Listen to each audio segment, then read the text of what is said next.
député mais bon léegi nekkatul député mais l'honorable député laa koy tuddee ba léegi Souleymane Ndoye bu Tëngéej ñu koy nuyu bu baax tribune yéene kaay nee na lii nga xam ne mooy ndamuk suñu gaynde yii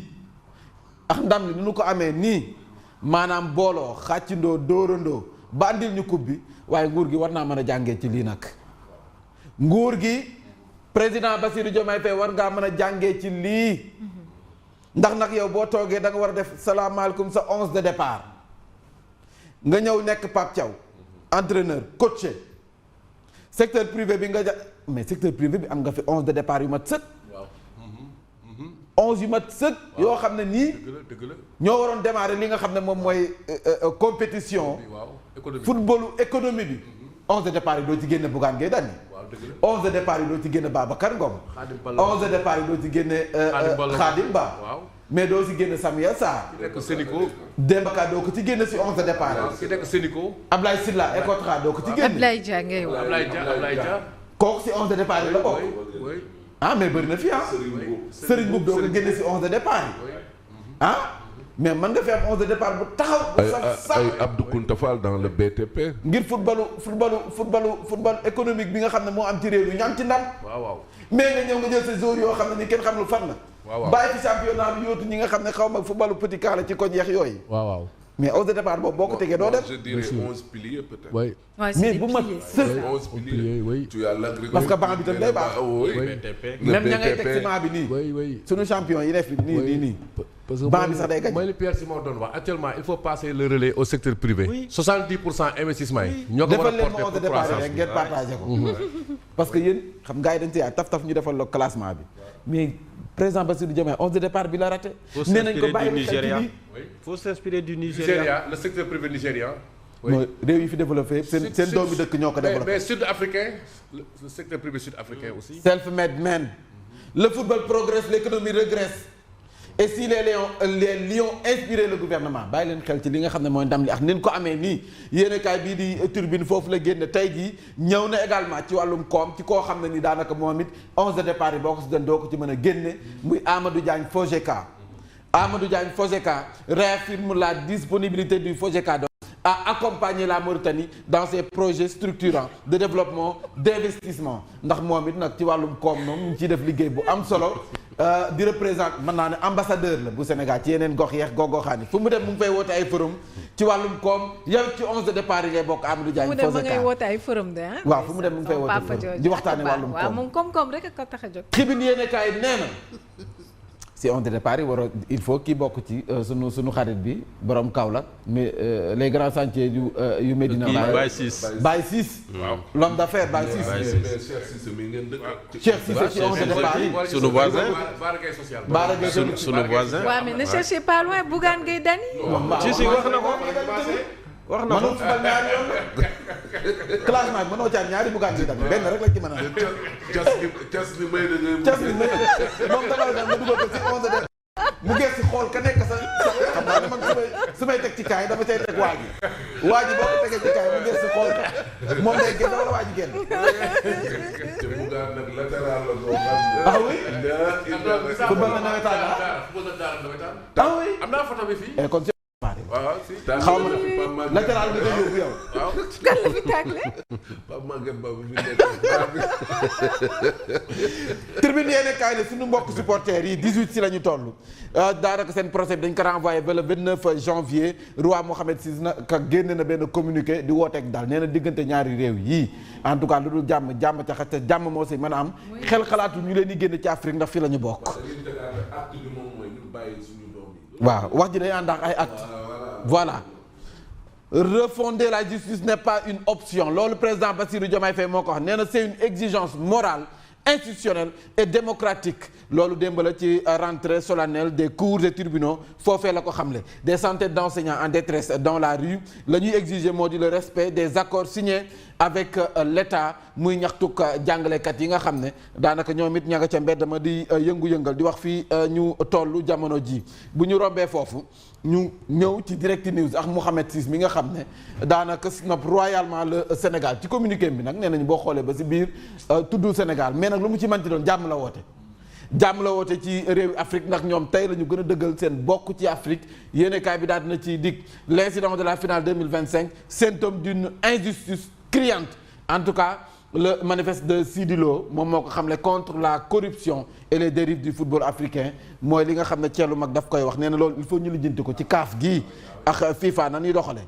L'info yéenekaay l'informé nee na Diomaye Faye veut moderniser la justice sans la fragiliser. En tout cas le numérique et l'intelligence artificielle nee na ne saurait porter atteinte à l'indépendance et à l'impartialité de la justice loolu mu ngi ko xamle ci yéenekaay bi Le Soleil yéenekaay sax l'artiste de Hann foofu la génne rentrée solennelle des cours et tribunaux nee na le virage numérique de la justice faw ñu bàyyi jumtukaay bàyyi xel bu baax jumtukaayu xarala yi ak nag wàllum justice rentrée judiciaire en tout cas mi ngi nii la plaidoirie du bâtonnier la mise en garde de la Cour suprême maître Adi Fall nee na le numérique ne remplacera jamais la conscience du juge la justice ne se gouverne pas ni par l'émotion ni par la clameur mais par la loi constance et la mesure nee na li mooy dëgg le juge n'est tenu qu'à l'autorité de la loi. maa la wax lii justice critique du peuple l'ordonnance de Diomaye donc au magistrat mi ngi ni président Bassirou Diomaye Faye mi ngi woo magistrat yi à la redevabilité pour une justice indépendante et plus proche des citoyens moom moo ko wax nee na le peuple doute Diomaye mooy wax de nee na le peuple critique et le peuple juge le chef de l'État reconnaît des critiques légitimes refondées la justice est une exigence morale et démocratique au nom des sacrifices consentis pour la troisième alternance moom moo fi yóbbante kàddu yooyu moom président Bassirou Diomaye Faye parle aux juges nee na rendre des décisions dans les délais raisonnables en toute indépendance et en toute impartialité moom lii la woote jëlal juge yu ñuy jëli magistrat surtout di leen nommer ci yenn poste administratif yi yooyu mais il dafa am ay sénégalais yu nekk dans les prisons di croupir foofu noonu pour ñu juger leen parfois seen dossier sax day ku nekk da nga koy xool sa bopp Pikine Guédiawaye bu ñu la nee ay benn ak ay ñaar ak juge d'instruction tu as 700 ou 800 dossiers loolu foo koy lijjantee mais loolu tam il faudrait que président tamit ñu jël ci ay matukaay ñi nekk ci prison yi dañoo soxla ku leen àtte mais yàgg ci prison boobaa loolu la waxoon oui manque effectif yi oui manque d'effectif yi mi ngi koy wax très bien Evelyne Mandiouba nee na ma le préfet représente l'État au niveau décentralisé donc le préfet dont tu parles représente l'État à Rufisque bien sûr loolu kay xam nañ ko moom moo représenté état bi bu déplacé woon nag dafay dem certes de fil blanc waaw mais nag dafa dem en tant que doomam yi nga xam ne ñoo fa nekk waaw bu liggéeyee feneen nag waxal ko nag. Evelyne Mandiouba ñu koy nuyu baax moom dafa bokk suñuy inconditionnel daf ñuy teewlu nag moom moomee di Evelyne Mandiouba daf ñoo faan nag moom est-ce que duñ ko tël place matinale bi day ñëw fii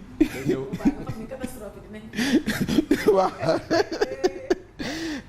Tailleur Kanté mu ngi lay nuyu fa waaw Kanté tey moom def ñëw yi rafet waaw kenn du yow Géejawaay la Tailleur Kanté waaw Géejawaay ñu ñëwal di Kanté moo def nii ci ba non Géejawaay la ci barke Cheikh Ahmed Tidiane Niam waaw Cheikh Ahmed Tidiane ñu ngi koy nuyu bu baax Kanté waaw soriwul de le peuple est attentif et impatient moom moo ko wax nee na le bâtonnier nag attire l'attention sur le risque d'une justice trop mécanique qui se déshumanise en tout cas lii yëpp nag moom nañ ko appliquer rek te mu bañ yem ci ay wax le quotidien yéen kaay le roi siffle la fin il déclare rien ne saurait donc altérer la proximité cultivée entre nos peuples moom roi bu Mohammed VI moom mooy wax en tout cas diggante ñaari réew wala réewu Afrique yi moom foofu la gën a def focus bu ñu nangu dara jaxase ñu le numérique et l'intelligence artificielle ne doivent pas menacer la justice alerte le chef de l'État lii la xam ne nee na toute précipitation est une trahison du droit prévient le président de la Cour suprême amul yàkkamti njort nañ ci yow rek gàddu la téye di doog a seet refonder la justice n'est pas une option tëggaat ko déedéet mais une exigence morale institutionnelle et démocratique a indiqué le chef de l'État du lu ñu naan dañ ko war a def am déet lu ñu war a def la exigence la moom moo waxal boppam moom jiitu réew mi dina ñëw ci scandale bi nga xam ne affaire American Dara Academy le scandale qui expose plus de 100 enfants donc américains au Sénégal xam ngeen ne lii mënoon naa yem ci ñun rek waru leen lii ñun suñu jikko yi waruñu ko yóbbu feneen mi ngi le Dakar waa ñëw na ci supporters yi am na si koo xam ne de sama mbokkum tëngéej ma ko gisee ñu koy ñoddi mooy ki sol kii bi nii mbaar joon dañ koo xëcc ba mu ñëwee yaram bi moom lépp tas si la bokk. Horizon sans frontières monte au créneau nee na nañu bàyyi ñii defuñu dara luñ mën a wax mooy defuñu dara nañ leen bàyyi foofu du seen place. En relief conseil des ministres du 21 janvier Diomaye Faye impose méthode rigueur et résultat Diomaye lii la woote ci ministres yi te boo waxee ci ministres yi ci DG yi directeurs généraux yi PCA yi lii daal moom rigueur la woote ak résultat nañu def ni suñu gayndey quand le foot devient donc une affaire d'État bii xanaa bu démb la jeudi la mu ngi nii yaa ngi may andi ci yoo xam ne démb la fu mu nekk nii lii yëpp démb la lii yëpp démb la tamit nag nu mu tudd moos loo ndekkee cérémonie d'hommage au lion l'FDR répond mi ngi nii lii yëpp démb la xaaral ma delluwaat kon parce que tey ma delluwaat sacre des lions yéene kaay bi daat na si dikk climat politique le sacre des lions donc adoucit les mœurs yéene kaay bi daat na ci dikk bu baax a baax ana waa Grand Place sama mbokk yi tëngee ci dommage que gisuma si waa Grand Place bii itam démb la Abdoulaye Sylla applaudit et parle de victoire mythique bii itam démb la tamit ani tey Yaas ani tey tey laaj ko kii. ana quotidien bi le quotidien waa bi jàll naa ko le roi siffle fu mu nekk moom woote na la fin nee na match bi tas na nag fi mu nekk nii nag ku nekk xoolaat sa bopp en tout cas lu mu ci manti doon yéene kaay bi dikk na si waa Grand Place ñëw nañu également ci Abdoulaye Sylla ma nga xam ne wax na njiital Ecotra nee na lii président daf ci war a jàng ci secteur privé bi mu xam ne secteur privé bi il faut ñu dooleel leen comme ni ñu dooleelee gaynde yi ànd ak ñoom xàccindoo dóorandoo ngir ñu mën a am ndam te loolu aussi exemple la war a doon ci nguur gi ñu xam ne secteur privé bii nga xam ne moo nekk Sénégal buñ leen gungee rek lii nga xam ne bëgg nañ ko ci réew mi dinañ ko ci am moom njiital Ecotran moom moo ko xam le ci waa Grand Place c'est dommage que gisuma ko fi nag acca ñu dem Odia jeex na sax ana Odia tam ñëwul wala Odia tam démb la non tey nag kii nu mu tudd Moos nitu démb yaa nga def nag xam Moos sax xam Mali way balaa ko sekk bi lan moo gën a fës la gën a fës mooy justice marocaine bi nga xam ne dafa refuser liberté